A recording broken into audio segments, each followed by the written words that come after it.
So we're going now for the bumper plates. For me personally, a deadlift workout, I'm gonna get the bouncy plates.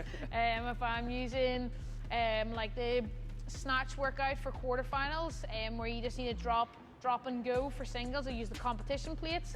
And then the HDs, if it was the likes of Grace 30 reps for time, I find they're just a wee bit more like dead weight, so they'll stop a wee bit quicker, and I'll use them. So it's quite nice to have the variety of the three for each different workout. They all serve their purpose. Make you look big and strong. So exactly that. When you need a little bit of boost on the ground, they look mint. So they make it look like doing a gigantic strongman thing. But coming from powerlifting, there was always this obsession with metal plates, so calibrated metal plates. And it was like you would slag people off for having them on because you'd be like, oh, you're trying to show off.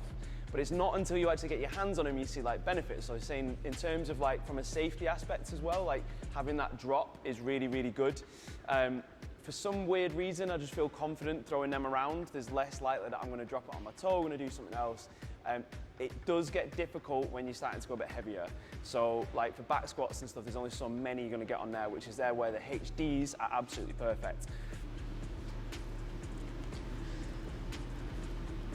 Also for sound, they're really good.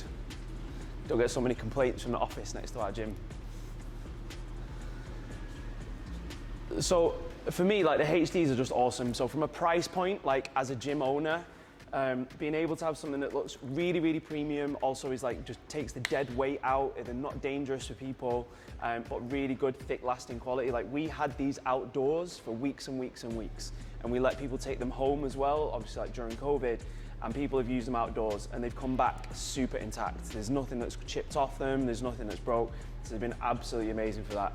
And also for that heavier work, if you don't want to get the sexy comp plates out, the sizing's perfect. So whereas they are great, they look really big, they're really bouncy, these are super good for loading that bar up and being able to take that dead bump as you're out when you kind of drop the bar. And you're like the real person who should technically be using these because you've actually competed where you should be using them. So I don't know, like how do you find the difference between them and them? I prefer the comp plates. If I'm lifting or maxing out, I'll always use the comp plates. I just like the feel off the ground. I always just find these feel just so dead off the ground.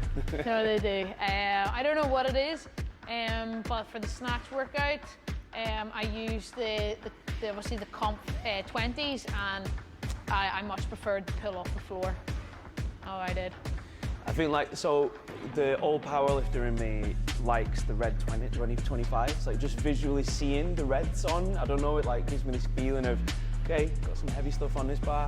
But I am super protective of them. And I don't need to be, but like we do have a set. And I kind of like only people who do Olympic lifting and know how to Olympic lift are allowed to touch them.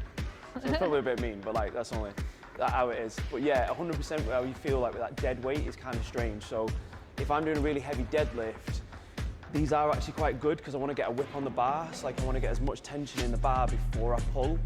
So I kind of have like the opposite, like I want a bit of dead weight to get that bar going a little bit before I move it. But yeah, I'm just way too protective. I'm like, don't you touch them comp plates. Someone went to take them outside. I was like, you better not take them comp plates outside. Just like, I'm gonna kill you. But yeah.